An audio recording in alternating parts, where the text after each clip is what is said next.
What's up, chess players? If you're experiencing some tough times in your chess, you can't really improve. I really want to motivate you with this story because I was literally at the bottom of my mental condition.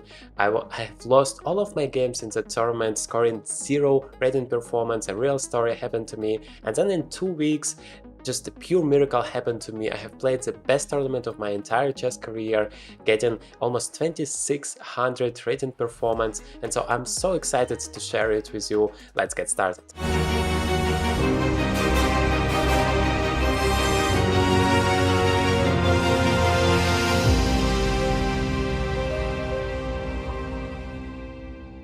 I want to share with you a few moments from this journey so you can get a feeling of what it was, and of course it's going to be very instructive for you. So in the first game, I was playing against a very strong Grandmaster Heberla Bartolome, hopefully I pronounced his name correctly, almost 2600 rated player, and we had this queen's endgame. I'm playing as white and I'm 2 pawns down, this pawn is about to promote, but this position is actually a draw for white. The right move was queen to g1, which unfortunately I haven't found, or yeah, I have underestimated that. And the point here is, if you still protect the queen, I'm not taking, of course, that would be immediately lost, but I just give a lot of checks here, and I'm taking this pawn on e2, and yeah, that's an easy draw. If you go to f3 or h3 for that matter, I'm just taking this queen here and play e1, queen, and then king to h2. And with one pawn, it's never possible to win. There is no checkmate here, just go back and forth.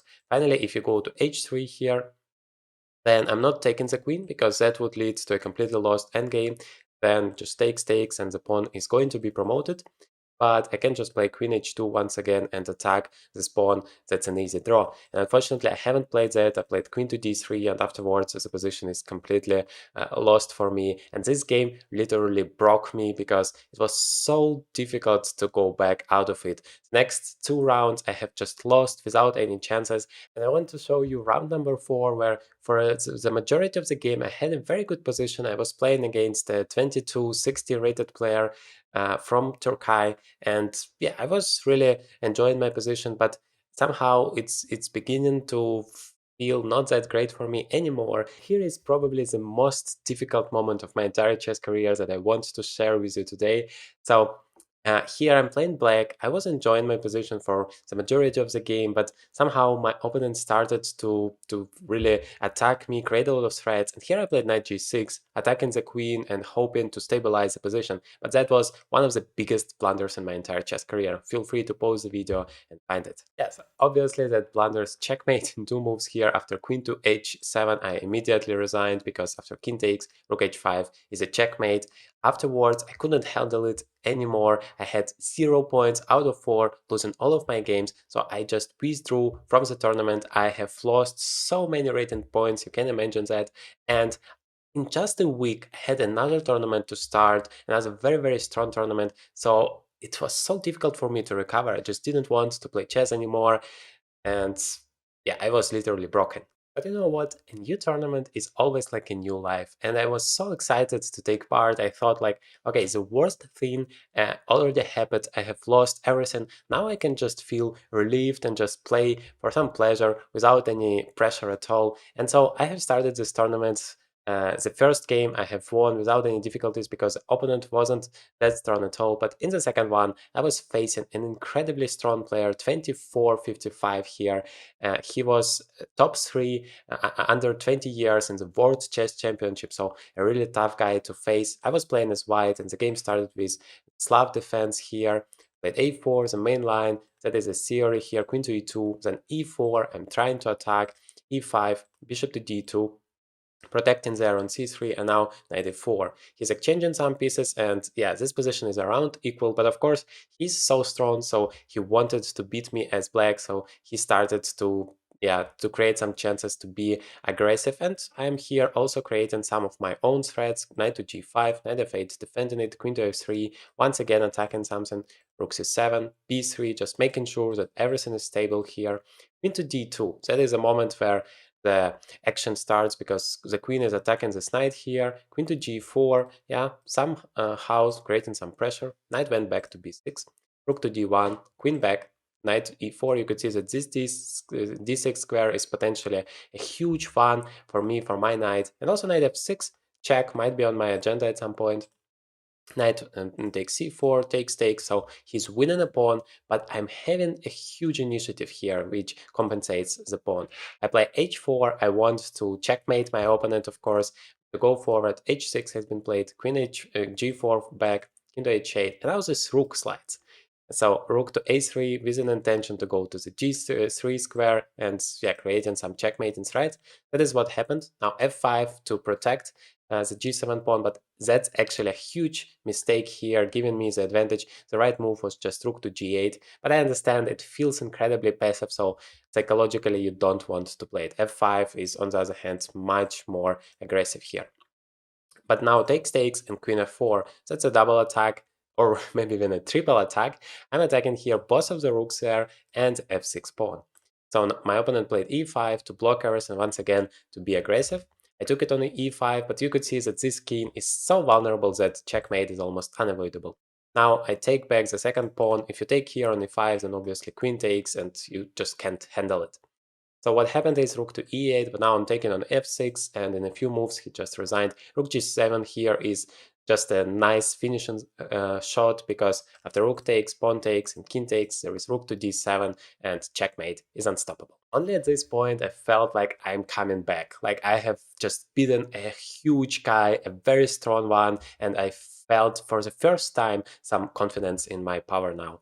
So I have continued this tournament, and here I want to show you a very important game for me. I was playing here as black against the grandmaster, and I felt like I need to win, because back at the time I was chasing those international master norms. That was my dream, to become an international master, and to get that you need to score 3 international master norms, so scoring 2450 rating performance in 3 tournaments. So I had 0 norms back at the time. I have started this game. I have prepared a concrete theoretical line here with a pawn sacrifice. That was a novelty back in the time. So here, after takes, I'm playing b5. And you could see that obviously I don't have enough defenders for it. So he can literally just take it with a knight, no, because there is a pin, but with the bishop, bishop takes b5, and I'm just sacrificing it for no reason, just to get some compensation here, have some initiative, and that works perfectly for me, as I needed really a victory in this game. Takes. Now rook to c8, you could see that all of my pieces are active here. Queen to d2, and now this bishop, because it's doing absolutely nothing there on e7, I'm remaneuvering it to the queen side somewhere, maybe even to a5, and then it's active again. Knight b6, also activating the knight. It has some potentially very good squares, especially c4. That is why my opponent plays b3. But now rook a5, also attacking the d5 pawn, so you notice that with every move I'm creating a new threat. Even though I'm a pawn up, I completely own the initiative, and that is something very a good thing to have, especially as black pieces if you want to play for a win. Now knight e4, rook takes d5, knight takes f6, bishop takes, queen b4, and e4. That is a key move here because it's a double attack. Both the knight and the rook are hanging, so knight d4 is basically the only move to handle it. And now rook to c5, controlling the c file here, queen to d2, knight d5. You could see that I'm activating all of my pieces. It's going forward. I'm creating so many threads. And yeah, b4, rook to c3, now attacking this bishop. The bishop, it's so difficult to go somewhere because d4 knight would be vulnerable. Rook d3 might be coming at some point. So b5, but now queen a8, rook to c4, new weakness here on a4, and of course the knight is still in trouble. Knight c3 is coming now with the tempo, and wait for it because that's gonna be an amazing queen sacrifice here. Knight takes b5, and the knight is under attack, but if you take with a pawn, you're losing your rook. If you're taking with a knight, you're also losing your rook, so everything is pinned here, and I'm attacking the knight on d4. It took the knight and sacrificed the rook here, rook to d1, and now I just sacrificed this queen here, queen takes d1, queen takes, and bishop takes d4. So that was the point, because you can't take it with a bishop, rook to c1, and I win the game. So my opponent has to play bishop to d2, but now I have 2 rooks for the queen, and I also have those passers. So I'm going forward, g4, I'm also creating some difficulties for the king, and you could see that this bishop is beautiful. It stops the passer, and it helps me to create some threats. King to g4, rook to c2. Well, the dream case scenario would be for me to double the rooks along the second rank, and then I'm gonna just destroy the opponent completely here. So Let's see how it happened here. D4, I'm threatening E3, I'm going forward with all of my pieces and yeah, not leaving any chances. This queen can't really leave, it can't be activated, it can't do anything at all. It's completely useless piece, even though that is the strongest piece on the chessboard. So, king to f4, he decided to attack with the king because, well, those pawns can be vulnerable, but I don't care. I just go forward, I'm attacking, and I'm crushing here. The point is, if you take it here on e3, then there are so many checks, rook to c4, for example. And now if you go forward with the king, you lose the bishop. If you go backwards, then there is a pin and you lose your bishop again. So he went back with the bishop, but now rook to c1, creating another problem for this queen. Queen to d7, rook to d8, and now this bishop is going to be lost. The pawn is also going forward. King to f3, and now just takes. And in a few moves, my opponent just resigned. I have protected everything. E2 is coming. There is no way to deal with it. And my opponent just resigned here. I have scored an amazing 97.1% accuracy in this game. Even though you have seen that the game was very complicated, so many tactical ideas, I've managed to get 3000 rating performance according to chess.com AI tool. So yeah, that was a pretty amazing game. Now, I want to share with you arguably the most important game of my entire chess career. It was round 8 in this tournament, and I was playing for the International Master Norm. I needed a victory to get it, and before that, I didn't really believe it was possible because I have never achieved anything like that, and it was my dream to become an International Master. So, of course, I was going for it, so I went all in this game. This one is really beautiful, so yeah, let me show it to you. D4, G6, I was just trying to be as aggressive as possible. From the very beginning, I was trying to create as many threats to my opponent as possible. I'm playing here Queen to A4 check, and it's not that simple to cover it. He played Bishop D7, but now Queen B3 attacking on B7. Notice how many threats I have created in this game. Knight to A6, just sacrificing this pawn, and it's well known that you shouldn't really take this pawn on multiple occasions because of Knight B4, threatening Knight to c2 and then rook b8, and in the worst case scenario, black has a perpetual attack there. So that is not what I want. I played knight to b5, attacking the d6 pawn, knight to c8. Now you could notice that black needs to make some weird moves to just keep things together, but yeah, it's getting more difficult with every move. I'm just exchanging the pawn on e6 to make sure that I'm gonna have those opportunities to attack the d6 pawn. And yeah, I'm very excited to share it with you because some beautiful combinations are coming. Now, castles, before you are creating some really dangerous threats for your opponent, just make sure that your king is secure. It's so important because now you are sure that nothing bad is going to happen to it. You can just focus on your attack. And that is what happened here. Bishop g5, developing another piece with a tempo, attacking the queen here and yeah, just preparing to crush my opponent. What happened here is queen to d7, a4, just supporting this knight. If you take, then pawn takes, and then you have a very good a file to attack. So rook to b8, rook to d1, now activating another piece. Of course, a dream case scenario is to activate all of your pieces, to develop all of it, and to find the most active squares for it. Rook to d1, putting some pressure on this d6 pawn. Now bishop to f4, attacking it again. Knight to e6, once again basically sacrificing this pawn on d6, but I don't really want to take it immediately because then I'm gonna exchange my bishop for the knight, and I don't want to do that. Remember, in most of the cases, bishop is much stronger than the knight, especially in this one where it's an open position and my dark square's bishop is one of the best pieces here. So that is why I played bishop to g3, and now he took on f3. Now I get a pair of bishops here, and I was very satisfied with it. And my opponent is just trying to swipe as many pieces off the board as possible, because if your opponent has initiative, you need to try to exchange the pieces to just eliminate it, so it's simpler for you to deal with all of the threats. So takes. And now I'm playing e5. The action begins here. I'm sacrificing this pawn, and yeah, that is an incredible move because you take it on e5, and then bishop takes e5. There is a pin here. I'm attacking the rook. I mean, that's just crushing. But my opponent played b6, and I'm continue sacrificing. I sacrifice the rook here with rook takes d4, and after pawn takes, I'm playing c5. How incredible that move is. You can't take with this pawn because you lose your rook. You can't take with this pawn even though your pawn structure is perfect now because you also lose the rook. I'm playing e6, I'm attacking the queen, I'm attacking the rook, and there is no way for the queen to defend the rook thanks to these beautiful bishops here. So after c5, my opponent played knight to e7 and I managed to take on d6.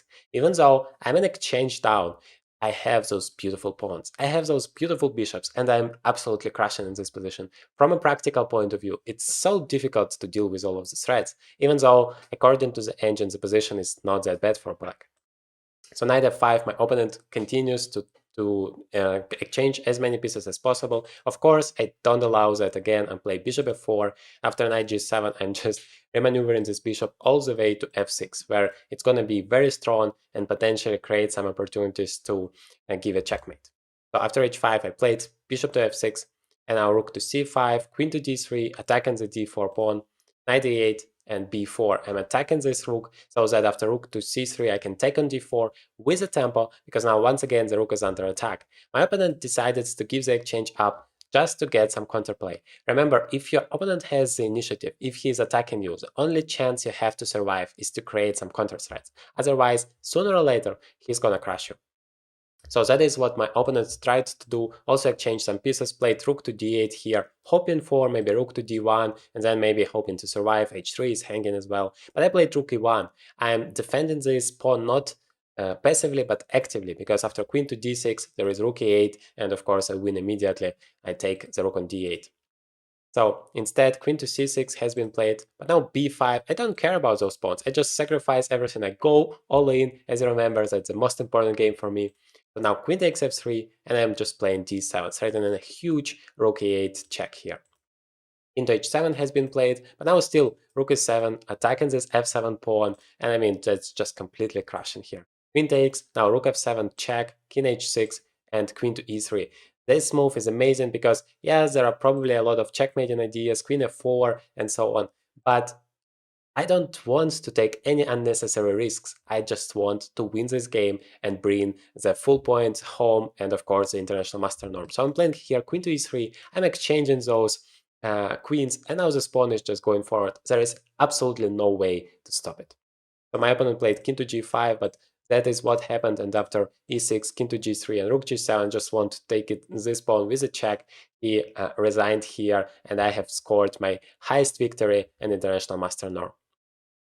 Even though I have achieved my goal, it was still round number 8, so I needed to keep myself together and still play a decent final round, because I was facing a very strong international master from India. So I played as black here, and the game started with the Philidor defense, my favorite opening. It helped me a lot throughout this tournament and many more to go. So g3, c6, it's a very well-known system here for white, just trying to attack here on the king side, and of course black is trying to attack on the queen side. So very fascinating game, very double-edged one, and I completely crushed him here. So a5 has been played, g4, bishop a6. I'm developing all of my pieces here and basically don't care about what's gonna happen here. I just believe that his attack is not dangerous enough. Knight g3, rook a8, rook a1, and now b4. The bishop is now opened, the knight is under attack, he goes back, I play c5. I want to create once again a threat with my every move. That's essential skill in chess, to put as much pressure on your opponent as possible. g6, now I'm just making sure that this knight can't go to f5, where of course it might be a very strong piece. Bishop to h6, knight to d7, just controlling all of the pawns here. Takes on c3 and knight to b6. Now this knight is going to c4, where it's going to be just a beast, and then the second knight is coming to c6 with the time. Yeah, queen to b6 here, just controlling the whole b file. Seems like white is doing great. I mean, controlling the whole center, all of the pieces are active, but actually you can't do anything with that. You can't create any threats. I mean, yeah, try whatever you want. There is absolutely nothing here for white. Even the engine agrees that this position is slightly better for black, even though I'm not even finishing my development yet. So queen to c2, now takes on d4, and finally this knight is coming to c6. And of course, that's gonna decide the game, because now both of the knights are very active. That is why he played d5 here, but I'm playing knight b4, attacking the queen again. And it's so difficult for the queen to find a good square to go. So queen to b1 has been played, because a2 also is the pawn you don't want to lose, because afterwards this a pawn is going to be a very strong passer. So what happened is knight to a3, attacking it again, and then knight to c2, attacking the rook. Notice another threat with every move. So a4 now sacrificing the pawn, but of course you can't take it because of bishop takes e2, discover attack. So queen b1 again has been played, rook to b8, activating yet another piece, and now rook to d2, rook c8. Now all of my pieces are taking an active part. Maybe this bishop on e7 is an exception because yeah, it's just not doing anything at all, but it's a very important defender. That's basically the only piece I need to make sure that nothing bad happens with those dark squares, which are obviously kind of weak. So queen went to d1, rook to c7, king to h2, and now rook to c8. I'm just doubling my rooks. I want to go forward, and I'm gonna destroy my opponent here. Queen to b1, knight to a3 back, once again creating a problem for this queen. Rook to c2. Now I want to exchange here a pair of rooks so that my rook on the second rank is the only one there controlling the whole thing, even here on a2. So bishop e3 has been played to attack my queen. Just step back, rook to d1, and now knight c4. Those knights are going back and forth, attacking all of my opponent's pieces, and that is, yeah, very difficult to handle. Now takes, but now I'm attacking this bishop twice here, and of course the queen is a huge problem. So takes, and now there is this endgame, absolutely hopeless for white. Let's see how it has been played. Bishop c4, activating the last piece here with bishop to g5, defending the knight, and potentially it might go to f4. Now a3, the a2 pawn is also hanging. Now knight to c2, just protecting it, and next move is gonna be bishop takes a2, knight to c3, protecting it. But now bishop to b3, another amazing move. It's a huge here combination to finish this game on a nice moment. So if you take, and that has been played now, rook takes c3, attacking this bishop, and then bishop f4 is coming, winning the knight on g3. So that is what happened, and now white resigned because there is absolutely no chance to fight. If you take on c2, rook takes, and then knight is going to be lost, and also this pawn is still very, very strong, so game over. So that concludes this journey. You could see that my rating performance in this tournament was 25-73, just a little bit not enough to get a Grandmaster norm, but that was the best ever tournament I have played in my life, and I'm very proud of it. And that was just after this the worst tournament in my entire chess career. So how this happened, I couldn't explain it. But I guess that's the feeling that I have lost everything. I have nothing to lose anymore here. It just can't get worse because I literally already lost all of the games. So now it felt much simpler for me, and that is why I have managed to show such a performance and get the first international master norm. I hope my story inspired you. Let me know in the comments what you think about it. And in this video, I'm showing you the most beautiful game I have ever played in my entire chess career. I guarantee it's gonna blow your mind.